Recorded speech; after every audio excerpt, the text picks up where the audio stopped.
మన రక్షకుడైన మన ప్రభు అయిన యేసుక్రీస్తు నామంలో మీ అందరికీ కూడా హృదయకాల శుభములు తెలియజేస్తూ ఉంటారు. దేవుని కృపను బట్టి మరొక దినము చూసే ధన్యత దేవుడు తన కృప చేత మనకు అనుగ్రహించి మనల్ని సజీవులకి పెట్టిన దేవాది దేవుడైన మన ప్రభు అయిన యేసుక్రీస్తుకు కృతజ్ఞతాస్తుతులు చెల్లిస్తూ ఉన్నారు. ప్రియ దేవుని సంగమా, దేవుని ప్రజల హృదయకాలము దేవుని యొక్క వాక్యము ధ్యానించుకుందాము.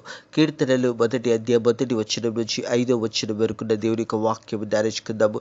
ప్రియ దేవుని సంగమా, దేవుని ప్రజల హృదయకాలము దేవుని వాక్యము తెలియజేస్తూ ఉన్నది. 2 మార్గాలు ఉన్నాయి. మరొకటి పరలోకమున్నది, ఒకటి నరకమున్నది. మరి ఏ మార్గంలో నువ్వు వెళ్తున్నావో ఒకసారి నిన్ను పరిశోధించుకోవాలని ప్రభు పేరిట తెలియజేస్తూ ఉన్నాను. విశ్వాసంతో మరి మంచి విశ్వాసం కలిగి నువ్వు జీవించినట్టయితే పరలోక రాజ్యానికి వెళ్తావు. అలాగే విశ్వాసము లేకుండా దేవుని మీద ఆధారపడకుండా లోకానుసారంగా జీవిస్తే నిత్య నరకానికి వెళ్తావనే సత్యాన్ని జ్ఞాపకం చేసుకోవాలని ప్రభు పేరిట తెలియజేస్తూ ఉన్నాను. మనం చూసినట్టయితే ఈ యొక్క అంశము చూసినట్టయితే లైఫ్ ఇస్ 2 roads.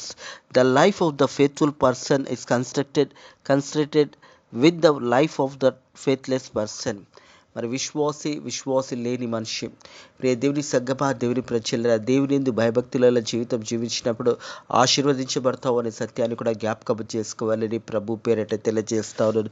మనం చూసినట్లయితే మొదటి వచనము, దుష్టుల ఆలోచన చూపు నడవక, పాపుల మార్గము నిలవక, అపవాసులు కూర్చున్న చోట కూర్చునకుండా. ప్రియ దేవుని సంగమా, దేవుని ప్రజల మరి మనము ఎవరి మధ్యలో సహవాసం కలిగి జీవిస్తూ ఉన్నామో, ఎవరి మధ్యలో కూర్చుంటున్నామో, ఎవరి మధ్యలో ఏ రీతిగా మనం మాట్లాడుతున్నామో మనల్ని మనం పరిశోధించుకోవాలని ప్రభు పేరిట తెలియజేస్తూ, దుష్టుల ఆలోచన చొప్పు నడవక, పాపుల మార్గము నిలవక, అపవాసులు కూర్చున్న చోటు కూర్చున్నట్టుగా. ప్రియ దేవుని సంగమా, దేవుని ప్రజల చూసినట్టయితే 26వ కీర్తన 4వ వచనము చూసినట్టయితే, పనికి మాలిన వారితో నేను సాగత్యము చేయను, వేశ్యధారులతో పొందు చేయను అనే మాట జ్ఞాపకం చేయబడతా ఉంది. ప్రియ దేవుని సంగమా, దేవుని ప్రజలరా, హృదయ కలము ఎవరితో నువ్వు సహవాసము చేస్తున్నావు, ఎవరి మధ్యలో ఏ రీతిగా నివసిస్తున్నావు ఒక్కసారి నిన్ను పరిశోధించుకోవాలని ప్రభు పేరిట తెలియజేస్తా ఉన్నాడు.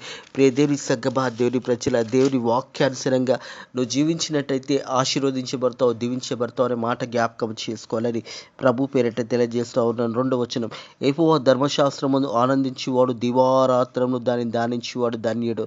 ప్రియ దేవుని సంగమా, దేవుని ప్రజలరా, యెహోవా ధర్మశాస్త్రమందు ఆనందించేవాడు దివారాత్రములు దాన్ని ధ్యానించేవాడు ధన్యుడు అని దేవుని యొక్క వాక్యం తెలియజేస్తా ఉంది. హృదయ కలవ మనం దేవుని వాక్యంలో మనం ఆనందిస్తున్నామా లేదా మనల్ని మనం ఒకసారి పరిశోధించుకోవాలి. మొదటి వచనం తెలియజేస్తుంది, దుష్టుల ఆలోచన చొప్పు నడవక, పాపుల మార్గము నిలవక, అపవాసులు కూర్చున్న చోట కూర్చునకుండా, యెహోవా ధర్మశాస్త్రమును ఆనందించేవాడు దివారాత్రములు దాన్ని ధ్యానించేవాడు ధన్యుడు. దివారాత్రములు దాన్ని ధ్యానించేవాడు ధన్యుడు అని దేవుని యొక్క వాక్యము తెలియజేస్తూ ఉంది. హృదయ కాలం చూసినట్టయితే 119వ కీర్తన 16వ వచనం చూసినట్టయితే, నీ కట్టడలను బట్టి నేను హర్షించదను, నీ వాక్యంను నేను మరవకనందును. ప్రియ దేవుని సంగమా, దేవుని ప్రజల దేవుని యొక్క కట్టడలను, దేవుని యొక్క మార్గంలో నువ్వు నడిచినట్టయితే నువ్వు ఆశీర్వదించబడతావు, దీవించబడతావు అనే మాట జ్ఞాపకం చేసుకోవాలి. ఈ 119వ కీర్తన 16వ వచనం, నీ కట్టడలను బట్టి నేను హర్షించదును, నీ వాక్యంను నేను మరవకందును. ప్రియ దేవుని సంగమా, దేవుని ప్రజల అలాగే చూసినట్టయితే 35వ వచనం 119వ కీర్తన 35వ వచనం చూసినట్టయితే, నీ ఆజ్ఞల జాడను చూచి నేను ఆనందించుచున్నాను, దాని యందు నేను నడవజేయుచున్నాననే మాట జ్ఞాపకం నడిపించి ఉన్నాననే మాట నడిపించుము. ప్రియ దేవుని సంగమా, దేవుని ప్రజలరా, నీ ఆజ్ఞల జాడను చూచి నేను ఆనందించుచున్న దాని యందు నన్ను నడిపించుము.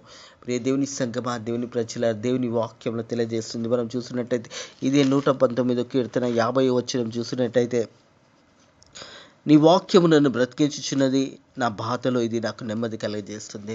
నీ వాక్యము నన్ను బ్రతికించుతున్నది, బాధలో నాకు నెమ్మది కలగజేస్తుంది. 119వ కీర్తన 105వ వచనం చూసినట్టయితే, నీ వాక్యము నా పాదములకు దీపమై ఉన్నది, నా త్రోవకు వెలుగై ఉన్నది. నీ వాక్యము నా పాదములకు దీపము, నా త్రోవకు వెలుగై ఉన్నది. ప్రియ దేవుని సంగమా, దేవుని ప్రజల దేవుని వాక్యము మనల్ని బలపరుస్తుంది.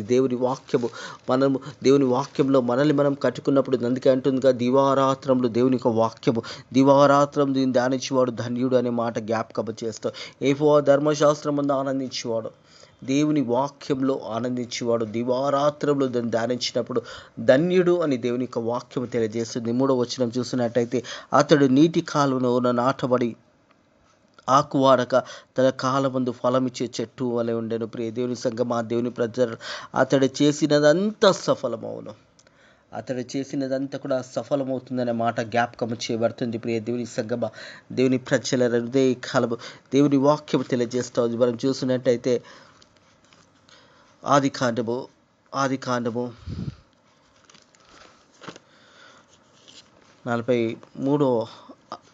39వ అధ్యాయము 3వ వచనం చూసినట్టయితే 39వ అధ్యాయము 3వ వచనము, యెహోవా అతనికి తోడైయుండును, అతడు చేసినదంతా అతని చేతిలో యెహోవా సఫలము చేసి అతడు యజమానుని అతని యజమానుడు చూచినప్పుడు యోసేపు మీద అతనికి కటాక్షము కలిగెను. ప్రియ దేవుని సంగమా, దేవుని ప్రజలారా, మనం నిజాయితీగా దేవుని యందు భయభక్తుల జీవితంలో జీవించినప్పుడు, మనం ఇతరుల మధ్యలో జీవిస్తున్నప్పుడు దేవాది దేవుడు మనల్ని ఇతరుల మధ్యలో హెచ్చింపజేస్తాడనే మాట జ్ఞాపకం చేసుకోవాలి. యోసేపు జీవితంలో కూడా యెహోవా అతనికి తోడై ఉండెను అనే మాట జ్ఞాపకం చేస్తాడు. యోసేపు కూడా యథార్థంగా సత్యంగా జీవించాడు.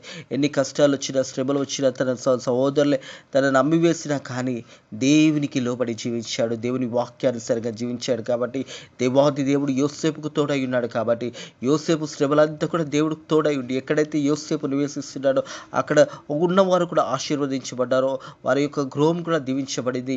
మరియు దేవుని సంగమా, దేవుని ప్రజలారా, మనం దేవుని బిడ్డలుగా జీవిస్తున్నప్పుడు మనతో పాటు ఉన్నవారు కూడా దీవించబడతారు, ఆశీర్వదించబడతారు అనే సత్యాన్ని జ్ఞాపకం చేసుకోవాలి.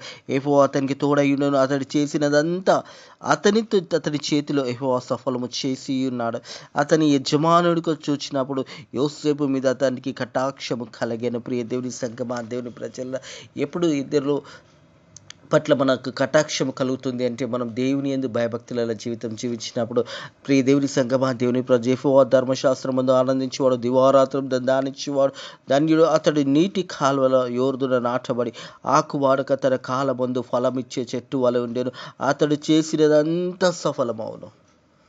అతడు చేసినదంతా కూడా సఫలమవును. ఈ 3వ వచనంలో చూసినట్టయితే ప్రియ దేవుని సంగ, మొదటిగా చూసినట్టయితే 3వ వచనంలో అతడు నీటి కాలువను నాటబడి ఉన్నాడు అంటే ఎప్పుడు ఫలమిచ్చే బిడ్డగా నాటబడి ఉన్నాడు. రెండవది చూసినట్టయితే ప్రియ దేవుని సంగ, ఆకు వాడక తన కాలమందు ఫలమిచ్చే చెట్టు వలె ఉండడం. ఆకు వాడక ఎప్పుడు కూడా మరి ఫలాలిచ్చే బిడ్డగా ఉండాలంటే నువ్వు దేవుని యందు వాక్యమందు అనుదినము నిన్ను నువ్వు కట్టుకున్నప్పుడు నువ్వు ఎప్పుడు కూడా ఫలించే బిడ్డగా ఉంటావు అనే సత్యాన్ని జ్ఞాపకం చేసుకోవాలి. అలాగే 3వది, అతడు చేసినదంతా సఫలమవును. అతడు చేసినదంతా కూడా సఫలమవుతుందనే మాట జ్ఞాపకం చేయబడుతుంది. ప్రియ దేవుని సంగమా, దేవుని ప్రజలరా, దేవుని వాక్యానుసారంగా నిన్ను నువ్వు కట్టుకున్నప్పుడు దీవించబడతావు, ఆశీర్వదించబడతావు అనే సత్యాన్ని జ్ఞాపకం చేసుకోవాలని ప్రభు పేరట తెలియజేస్తా ఉన్నాను. హృదయ కాలము దేవుని వాక్యానుసారంగా నిన్ను నువ్వు కట్టుకున్నప్పుడు నువ్వు ఆకు వాడక తన కాలమందు ఫలమిచ్చే చెట్టు వలె ఉంటావు. నువ్వు చేసినదంతా కూడా సఫలమవుతుందనే మాట జ్ఞాపకం చేస్తా ఉన్నాడు. ప్రియ దేవుని సంగమా, దేవుని ప్రజలరా, హృదయ కలవి వాక్యం వింటున్న ప్రియ సహోదరుడా, ప్రియ సహోదరి, దేవుని వాక్యానుసారంగా మనల్ని మనం కట్టుకొని వాక్యానుసారంగా మనం జీవించినప్పుడు దేవుని యొక్క ఆశీర్వాదాలు మనం పొందుకుంటాము అనే సత్యాన్ని జ్ఞాపకం చేసుకోవాలి. ఆనాడు యోసేపుకు దేవుడు తోడై ఉన్నాడు. ఎందుకు దేవుడు యోసేపుకు తోడై ఉన్నాడంటే, యోసేపు దేవుని యందు భయభక్తుల జీవితం జీవించాడు, దేవునికి లోబడ్డాడు, దేవుని చిత్తానుసారంగా జీవించాడు. కాబట్టి దేవాది దేవుడు యోసేపుని మరి ఆ దేశానికి, ఐగుప్తు దేశానికి ప్రధానమంత్రిగా చేసి ఉన్నాడు. కొంత సమయం కష్టం ఉంటుంది, శ్రమ ఉంటుంది, ఎల్లకాలం ఆ శ్రమలు, కష్టాలు మనకుండవు అనే సత్యాన్ని జ్ఞాపకం చేసుకోవాలని ప్రభు పేరట తెలియజేస్తా ఉన్నాను. తిరిగి దేవుడు మనల్ని విడిపిస్తాడు అనే సత్యాన్ని కూడా జ్ఞాపకం చేసుకోవాలని ప్రభు పేరట తెలియజేస్తా ఉన్నాను. ప్రియ దేవుని సంగమా, దేవుని ప్రజల, పేతురు రాసిన పత్రిక చూసినట్టయితే, పేతురు రాసిన పత్రిక, మొదటి పేతురు రాసిన పత్రిక 5వ అధ్యాయము మనం చూసినట్టయితే 10వ వచనము, తాను నిత్య మహిమకు క్రీస్తునందు మిమ్మల్ని పిలిచిన సర్వకృపాయు దేవుడు కొంచెం కాలము శ్రమ పడిన పిమ్మట తాను మిమ్మల్ని పూర్ణులుగా చేసి స్థిరపరిచి బలపరచును. ప్రియ దేవుని సంగమా, దేవుని ప్రజలు, శ్రమ అన్నది కొద్ది కాలం ఉంటుంది. దేవుని వాక్యం తెలియజేస్తూ ఉంది. ప్రియ, కొంచెం కాలము మీరు శ్రమ పడిన పిమ్మట మిమ్మల్ని పూర్ణులుగా చేసి స్థిరపరిచి యుగ యుగములకు ప్రభువుకు కలుగును గాక. ఆమేన్. ప్రియ దేవుని సంగమా, దేవుని ప్రజల ప్రభావం కలుగును గాక. దేవుని యొక్క వాక్యానుసారంగా మనల్ని మనం కట్టుకున్నప్పుడు, వాక్యానుసారంగా మనము జీవించినప్పుడు దేవుని యొక్క ఆశీర్వాదాలు మనం పొందుకుంటాము అనే సత్యాన్ని జ్ఞాపకము చేసుకోవాలని ప్రభు పేరిట తెలియజేస్తాను. ప్రియ దేవుని సంగమా, దేవుని ప్రజలరా, దేవుని వాక్యానుసారంగా హృదయ కాలంలో జీవించినట్టయితే దేవుని యొక్క ఆశీర్వాదాలను పొందుకుంటాము అనే సత్యాన్ని జ్ఞాపకం చేయబడుతుంది. దివారాత్రంలో దేవుని యొక్క ధర్మశాస్త్రమందు ఆనందించేవాడు ధన్యుడు అంటున్నాడు దేవుని వాక్యము. హృదయ కాలంలో వాక్యానుసారంగా నిన్ను కట్టుకున్నట్టయితే, వాక్యానుసారంగా నువ్వు జీవించినట్టయితే ఆశీర్వాదాలు పొందుకుంటావు అనే సత్యాన్ని జ్ఞాపకం చేసుకోవాలి. 4వ వచనం, దుష్టులు అలాగా ఉండక గాలి చెదురుగొట్టు పొట్టు వలె ఉందరు. ప్రియ దేవుని సంగమా, దేవుని ప్రజలరా, మరి దుష్టులు ఎలా ఉంటారంటే గాలి వచ్చినప్పుడు ఆ గాలికి కొట్టుకుపోయే విధంగా మరి దుష్టులు ఉంటారని దేవుని యొక్క వాక్యం తెలియజేస్తూ ఉంది. మనం దేవుని బిడ్డలుగా జీవిస్తున్నప్పుడు ఆకు వాడక తన కాలమందు ఫలమిచ్చే బిడ్డలుగా అతడు చేసినదంతా కూడా సఫలమవుతుందని దేవుని వాక్యం తెలియజేస్తుంది. దుష్టుల విషయంలో చూస్తే దుష్టులు అలాగా ఉండక గాలి చెదరుగొట్టు పొట్టు వలె ఉందురు అనే మాట జ్ఞాపకం చేయబడతా ఉంది. మరి గాలి వచ్చినప్పుడు ఎక్కడికి వెళ్ళిపోతుందో తెలియదు. ఆ పొట్టంతా కూడా ఏ రీతి అయితే కొట్టుకుపోతుందో దుష్టులు ఆ రీతిగానే కొట్టుకుపోతారని దేవుని యొక్క వాక్యం తెలియజేస్తుంది. హృదయ కలము వాక్యం పెట్టిన ప్రియ సహోదరుడా, ప్రియ సహోదరి, దేవుని వాక్యానుసారంగా జీవించండి. మొదటి వచనం అదే తెలియజేస్తుంది కదా, దుష్టుల ఆలోచన చొప్పున నడవక, మరి దుష్టుల ఆలోచన చొప్పున నడవక, పాపుల మార్గము నిలవక, అపవాసులు కూర్చున్న చోటున కూర్చుండక. మరి ఎక్కడ కూర్చుంటున్నావు, ఎవరి మధ్యలో సావాసం చేస్తున్నావు, ఎలా నువ్వు జీవిస్తున్నావో ఒకసారి నీ హృదయాన్ని నువ్వు పరిశోధించుకో. ప్రతి హృదయ కాలం కొద్ది సమయమైన దేవుని వాక్యము చదువుతున్నావా, ప్రార్థనతో దినానికి ప్రారంభిస్తున్నావా, అనుదినము దేవుని యందు భయభక్తులలో జీవితం జీవిస్తున్నావా, లేదా లోకానుసారంగా జీవిస్తున్నావా, ఒకసారి నిన్ను పరిశోధించుకో. అందుకే దేవుని వాక్యం తెలియజేస్తున్న అంశం చూసినట్టయితే లైఫ్ ఈజ్ ఎ 2 roads. మరి జీవితం అనేది 2 మార్గాలు ఉన్నాయి. నువ్వు ఏ మార్గంలో వెళుతున్నావో నిన్ను పరిశోధించుకో. విశ్వాసంతో దేవుని మీద ఆధారపడి నువ్వు వెళ్ళినట్టయితే నిత్య పరలోకపు రాజ్యపు వారసులుగా ఉంటాం. ఒకవేళ నువ్వు ఫెయిత్లెస్ పర్సన్గా ఉంటే, విశ్వాసము లేని వ్యక్తిగా ఉంటే, దేవుని మీద ఆధారపడకుండా లోకానుసారంగా జీవించినట్టయితే నిత్య నరకానికి వెళ్తామనే సత్యాన్ని జ్ఞాపకం చేసుకోవాలని ప్రభు పేరట తెలియజేస్తాను. ప్రియ దేవుని సంగమా, దేవుని ప్రజల హృదయ కాలము మన ఆత్మీయ జీవితం ఎలా ఉన్నదో ఒకసారి మనల్ని మనం పరిశోధించుకుందాము.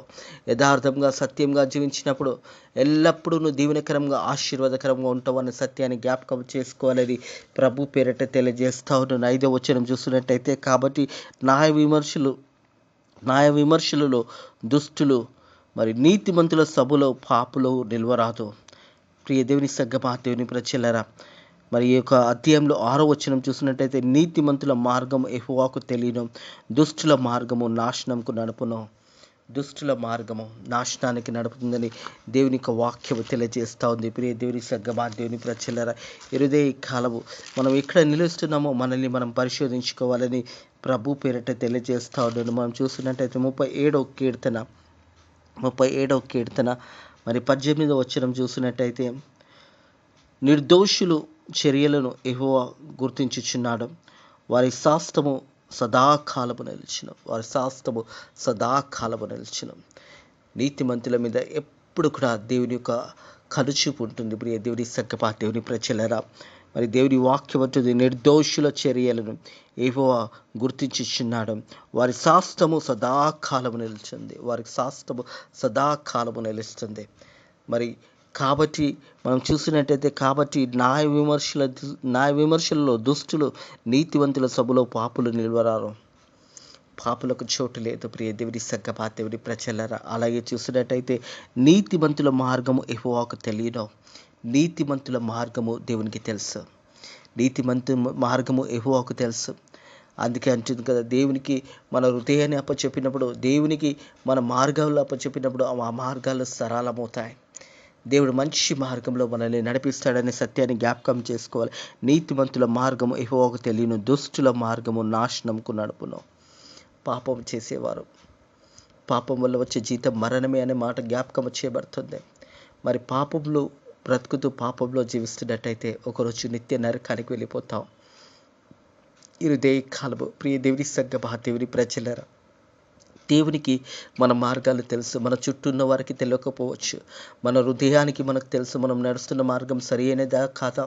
మరి ఎవరికి తెలియకున్నా కానీ నువ్వు నడుస్తున్న అడుగులు, నువ్వు ఎక్కడికి వెళ్తున్నావు, ఏం చేస్తున్నావు అనేది ప్రతిదీ కూడా నీ హృదయానికి తెలుస్తుంది. నీ హృదయంలో ఉన్న పరిశుద్ధాత్మ దేవుడు నిన్ను హెచ్చరిక చేస్తూ ఉంటాడు. నువ్వు చేస్తుంది తప్పు, నువ్వు చేస్తున్నది పాపము, నువ్వు అక్కడికి వెళ్ళకూడదు అని ఎన్నిసార్లు హెచ్చరిక చేసినా నువ్వు ఒకవేళ వెళ్తున్నా కానీ దేవుని యొక్క దృష్టిలో నుంచి నువ్వు తప్పించుకోలేవు అనే మాట జ్ఞాపకం చేయబడుతుంది. ప్రియ దేవుడి సంగమా, దేవుడి ప్రజలరా, నీతిమంతుల మార్గము యెహోవాకు తెలియను. హల్లెలూయా. నువ్వు యథార్థంగా సత్యంగా జీవిస్తే నేను ఎవరు గుర్తించకపోవచ్చు, నీ తోబుట్టులను గుర్తించకపోవచ్చు, నీ రక్త సంబంధాలు గుర్తించకపోవచ్చు, నీ కుటుంబంలో ఉన్నవారు నేను గుర్తించకపోవచ్చు, కానీ నువ్వు దేవుడి మార్గంలో నువ్వు నడిచినట్టయితే నీతిమంతుల మార్గము యెహోవాకు తెలియను. ఈ హృదయ కాలం నువ్వు యథార్థంగా సత్యంగా నువ్వు జీవిస్తున్నట్టయితే నువ్వు దీవించబడతావు, ఆశీర్వదించబడతావు. దుష్టుల మార్గము నాశనంకు నడుపును, దుష్టులు పాపము చేసిన వారు. నేను చూశాను కదా, లైఫ్ ఈజ్ 2 roads. మనిషి యొక్క జీవితంలో 2 మార్గాలు ఉన్నాయి. దేవుని మార్గము, సాతాను మార్గము. ఏ మార్గంలో నువ్వు వెళ్తున్నావో ఒక్కసారి నిన్ను పరిశోధించుకో. ఈ హృదయ కాలము దేవుడి వాక్యానుసారంగా నువ్వు వెళ్తున్నావా, నువ్వు దీవించబడతావు, ఆశీర్వదించబడతావు. 3వ వచనం, అతడు నీటి కాలువలో ఎవరున నాటబడే, విశ్వాసుల మధ్యలో నాటబడే. నీ చుట్టూ ఉన్నవారు కూడా దీవించబడతారు, ఆశీర్వదించబడతారు. యోసేపుని బట్టి, యోసేపు పనిచేస్తున్న మన ఆ సమయంలో ఆ గృహం ఆశీర్వదించబడింది. పోతీఫర్ ఇల్లు దీవించబడింది, ఆశీర్వదించబడింది. కారణము యోసేపు అక్కడ ఉండడం వల్ల. ప్రియ దేవుని సంగమా, దేవుని ప్రజలరా, నీతిమంతులు ఎక్కడైతే ఉంటారో, దేవుని బిడ్డలు ఎక్కడైతే ఉంటారో ఆ దేశము దీవించబడుతుంది, ఆ గృహము దీవించబడుతుంది, ఆ చుట్టుపక్కల వారు కూడా దీవించబడతారు. ఎలా దీవించబడతారంటే నీటి కాలువలో ఎవరు నాటబడిన వారుగా ఉండి, అతడు నీటి కాలువను ఎవరు నాటబడిన వాడై ఉండి ఆకు వాడక తన కాలవద్దు ఫలమిచ్చే చెట్టు వలె ఉండెను. అతడు చేసినదంతా కూడా సఫలమవును. అతడు చేసినదంతా కూడా సఫలమవుతుంది. యోసేపుకు తోడైన దేవాది దేవుడు హృదయ కాలము అదే దేవాది దేవుడు నిన్న నేడు రేపు ఒకే రీతిగా ఉండే దేవాది దేవుడు మన దేవుడు.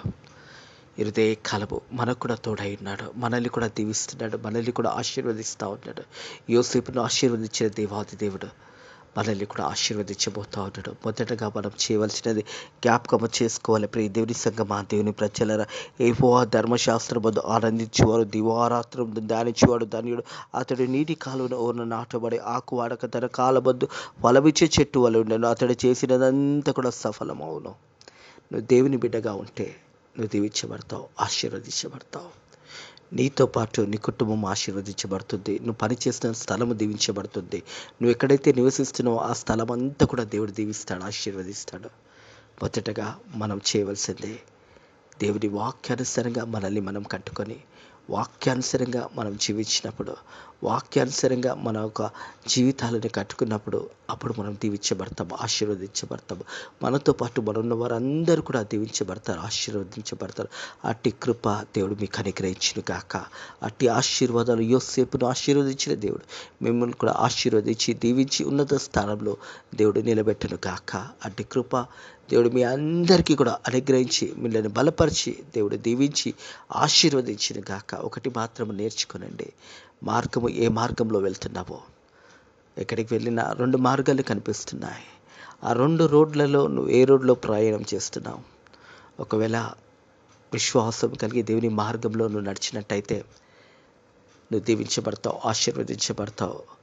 అలాగే మరి సాతాను బంధకంలో, పాపంలో పడి నువ్వు అందులోనూ జీవించినట్టయితే మరి దుష్టుల మార్గము నాశనంకు నడుపును, దుష్టుల మార్గము నాశనానికి నడుపుననే మాట జ్ఞాపకము చేయబడుతుంది. కాబట్టి న్యాయ విమర్శలో దుష్టులు, నీతిమంతుల సభలో పాపులు నిలువరారు. నీతిమంతుల సభలో పాపులు నిలువరారు అని దేవుని వాక్యం తెలియజేస్తుంది. నువ్వు ఎక్కడ నిలుస్తున్నావో, నువ్వు సావాసం కలిగి జీవిస్తున్నావో ఒక్కసారి యవనస్తుడా, యవన బిడ్డలారా, మీరు పరిశోధించుకోండి. మరి దేవుని మార్గంలో మీరు వచ్చినట్టయితే మీరు దీవించబడతారు, ఆశీర్వదించబడతారు. యోసేపుకు తోడైన దేవాది దేవుడు, దావీదుకు తోడైన దేవాది దేవుడు, యెహోషువకు తోడైన దేవాది దేవుడు, మోషేకు తోడైన దేవాది దేవుడు హృదయ కాలము మనందరికీ కూడా తోడై ఉన్నాడనే సత్యాన్ని జ్ఞాపకం చేసుకోవాలని ప్రభు పేరట తెలియజేసేటి మాటలు దేవుడు దీవించి ఆశీర్వదించి మిమ్మల్ని ఫలించి అభివృద్ధి చేయనుగాక. ఆకు వాడక తన కాలమందు ఫలమిచ్చే చెట్టు వల్ల మీరు ఉండుదురుగాక. ప్రియ దేవుని సంగమా, దేవుని ప్రజలను మీరు చేసినదంతా కూడా మరి దేవుని చిత్తానుసారంగా మీరు చేసినట్టయితే అదంతా కూడా సఫలమవును గాక. అట్టి కృప దేవుడు అనుగ్రహించును గాక. ఆమెన్. ప్రార్థన చేసుకుందాము. పరిశుద్ధుడ దేవా, నీకు వందనములు స్తోత్రములైనా హృదయ కలబడి వాక్యము ద్వారా మాతో మాట్లాడిన దేవా, నీకు వందనములు స్తోత్రములైనా ప్రభా. మరి పరలోకము నరకము గురించి నైనా మా హృదయ కలము నైనా నీ వాక్యము ద్వారా మాతో మాట్లాడి మనల్ని బలపరిచిన దేవా, నీకు వందనములైనా మేమందరం కూడా పరలోకం వైపు నడవడానికి నీ కృప ద్వారా సాయం చేయమని అడుగుతున్నాను తండ్రి ప్రభా. విశ్వాసంలో మా గృహాలు కట్టుకుంటూ విశ్వాసంలో నీ అందు ఆధారపడి నైనా నీ చిత్తానుసారంగా ముందుకు సాగిపోవడానికి నీ కృప ద్వారా సాయం చేయమని, అలాగే తండ్రి మా సేవకులను మా సేవకురాలని కాపాడండి, సంఘాలను కాపాడండి, భారతదేశాన్ని దీవించండి, ఆశీర్వదించండి నైనా ప్రభా. ఫెయిత్ మినిస్ట్రీస్ మందిరాన్ని కూడా దీవించి ఆశీర్వదించి బలపరచండి నైనా ప్రభా. ఈ రోజు అంతట్లో కూడా నైనా నీ కృపలు మనల్ని వర్ధిల్ల చేసి దీవించమని నజరుడైన యేసుక్రీస్తు నామములో ప్రార్థన అడిగి వేడుకుంటున్నాము తండ్రి. ఆమెన్. తండ్రి యొక్కయు కుమారుని యొక్కయు పరిశుద్ధాత్మ యొక్కయు త్రియేక నామంలో దీవెనలు ఇప్పుడు ఎల్లప్పుడూ సదాకాలము మీకును మీ కుటుంబంలో తోడై నీడై ఉండును గాక. ఆమెన్.